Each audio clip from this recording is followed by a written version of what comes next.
রাজনৈতিক তর্ক বিতর্কে আপনার আওয়ামী লীগের যে দুর্বৃত্তায়ন, তাদের যে চুরি, তাদের যে আপনার লুটপাট, এটা কিন্তু আপনার নিচে পড়ে যাচ্ছে।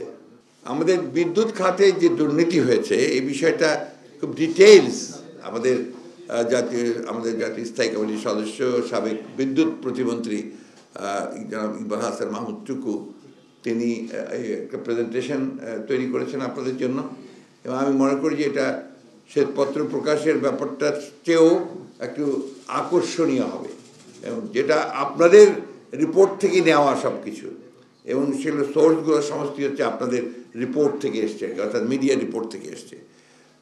তো এই জিনিসটা আপনারা একটু, আমাদের অনুরোধ থাকবে যেটা কি, আপনারা এটা একটু ভালোভাবে প্রচারের একটু ব্যবস্থা নেবেন, কারণ এই রাজনৈতিক তর্ক বিতর্কে আপনার আওয়ামী লীগের যে দুর্বৃত্তায়ন, তাদের যে চুরি, তাদের যে আপনার লুটপাট, এটা কিন্তু আপনার নিচে পড়ে যাচ্ছে। এরা এক ধরনের সুবিধা পেয়ে যাচ্ছে। এই কথাগুলো আমাদের বারবার বলা দরকার।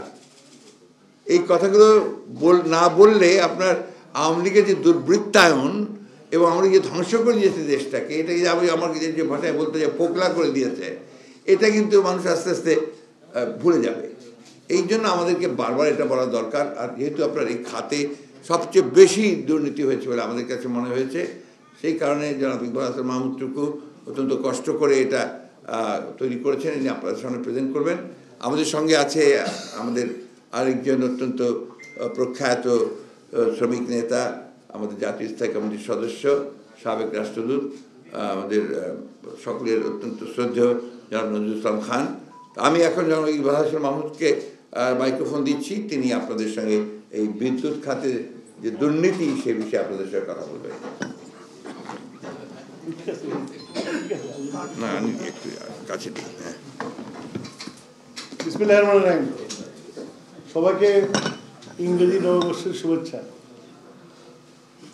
আমি বিদ্যুৎ খাতের যে আওয়ামী লীগ ম্যাজিক দেখাতে চেয়েছিল, ম্যাজিক করতে যে বাংলাদেশের মানুষের কে সর্বশান্ত করে দিয়েছে। এবং আপনারা যারা এখানে আছেন প্রত্যেকে মাস শেষে বিদ্যুতের বিল পে করেন, আর বিশেষ করে প্রিপেড মিটার দিয়ে আপনারা যে বিল পেমেন্ট করেন, 100 টাকার কার্ড কিনলে 80 টাকার 20 টাকা চলে যায়, 80 টাকা থাকে বিদ্যুতে। এইভাবে আপনাদের পকেট কেটে নিয়ে যাচ্ছে ম্যাজিক দেখাতে চেয়ে, এবং এগুলো সবই বেশিরভাগ ক্ষেত্রে লুটপাট হয়েছে।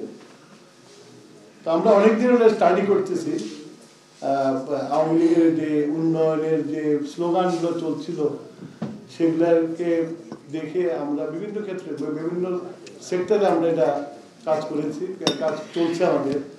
বিদ্যুতেরটা আমি মোটামুটি শেষ করে, এখনো শেষ হয়নি, তবে যতটুকু করেছি এর থেকে আপনার একটা আইডিয়া পাবেন যে তারা মানুষকে বিদ্যুৎ দেওয়ার নাম করে মানুষকে কিভাবে আমাদের মানুষ পকেট কেটে নিয়ে গেছে, এবং এগুলো বৈদেশিক মুদ্রায় পেমেন্ট করতে হচ্ছে। এবং 2027 সালের পর থেকে এদেশে একটা ভয়াবহ ফরেন এক্সচেঞ্জ ক্রাইসিস হবে, এবং তার মূল কারণ হবে বিদ্যুৎ।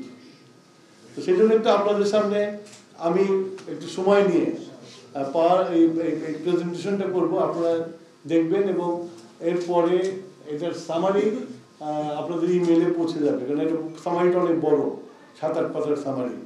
তো আপনাদের ইমেলে পৌঁছে দেওয়া হবে, এবং আমি আশা করি যে প্রত্যেকটা সেক্টর ধরে আপনাদের পত্রগুলো আসা উচিত, এবং মিডিয়াতেও ইলেকট্রনিক মিডিয়াতেও আসা উচিত।